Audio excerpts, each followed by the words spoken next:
Hello Jithu. ജിത്തുവിന് അന്ന് healing ചെയ്യുന്നതിന് മുമ്പ് എന്തായിരുന്നു പ്രശ്നം?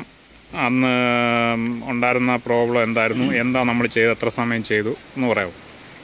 എനിക്കതിൻ്റെ ഹീലിങ്ങിനെ കുറിച്ച് ആദ്യം ഒന്നും അറിയത്തില്ലായിരുന്നു. 3-4 ദിവസമായിട്ട് ഞാനത് സഫർ ചെയ്യുമായിരുന്നു. നല്ല പെയിനായിരുന്നു. വയറിൻ്റെ ഈ സൈഡിലാണെന്നും പറയാൻ പറ്റത്തില്ല, ഫുള്ള് അറൗണ്ട് ഫുള്ള് വയറാണെന്നുണ്ടെങ്കിൽ വീർത്തിരിക്കുകയായിരുന്നു. നല്ല പെയിൻ ഉണ്ടായിരുന്നു. മോഷന് പോകാൻ പറ്റുന്നില്ല. പോകണമെന്നുണ്ട്, ടെൻഡൻസി ഉണ്ട്, പക്ഷേ പോകാനായിട്ട് പറ്റുന്നില്ല. അത് കഴിഞ്ഞ് ഇവിടെ ഒരു പ്രോഗ്രാമിന് വന്നു കഴിഞ്ഞപ്പോൾ ഇവിടെ വന്ന് ചേട്ടായിക്ക് സംസാരിച്ചപ്പോൾ ചേട്ടായി ഇതിനെക്കുറിച്ച് ചെയ്യാമെന്ന് പറഞ്ഞു. ചെയ്ത് കഴിഞ്ഞ് എന്താ അറിയില്ല, ദേഹം മൊത്തം ഒരു വല്ലാത്തൊരു ഫീലിംഗ് ആയിരുന്നു. അരമണിക്കൂറിനുള്ളിൽ ഞാൻ ഇവിടെ തന്നെ ടോയ്ലറ്റിലും പോയി. അരമണിക്കൂറിനുള്ളിൽ റിസൾട്ട് പറഞ്ഞു. വൈകിട്ടത്തേക്ക് എനിക്ക് ഒരു കുഴപ്പമില്ല. ഞാൻ എൻ്റെ സിക്ക് ലീവിലായിരുന്നു 2 ദിവസമായിട്ട്. പിറ്റേ ദിവസം ഞാൻ ഡ്യൂട്ടിക്കും പോയി. ഒരു വിഷയമില്ലായിരുന്നു. ഇപ്പം നല്ല ആശുപത്രി പോകേണ്ട ഒരു കണ്ടീഷൻ ഉണ്ടായിരുന്നു അന്നേരം.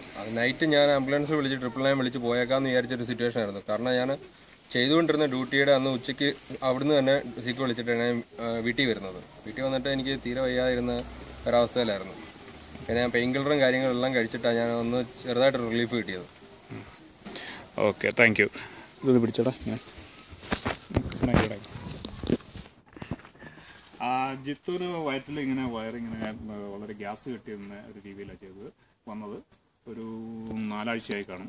ഞാൻ ചെയ്തതെന്ന് വെച്ച് കഴിഞ്ഞാൽ ഞാൻ അതിൻ്റെ എനർജി ലെവൽ ക്ലിയർ ആക്കുകയാണ് ചെയ്തത്.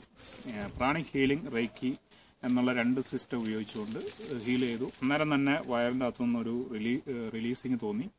ആ പെയിൻ അന്നേരം കുറയുകയും വളരെ റിലീഫ് കിട്ടി. അന്ന് പിറ്റേ ദിവസം തന്നെ കംപ്ലീറ്റ് കുറയുകയും ചെയ്തു. അതാണ് ഉണ്ടായത്. ഇതൊരു ടെസ്റ്റ് മോണിലാണ്. ശരി.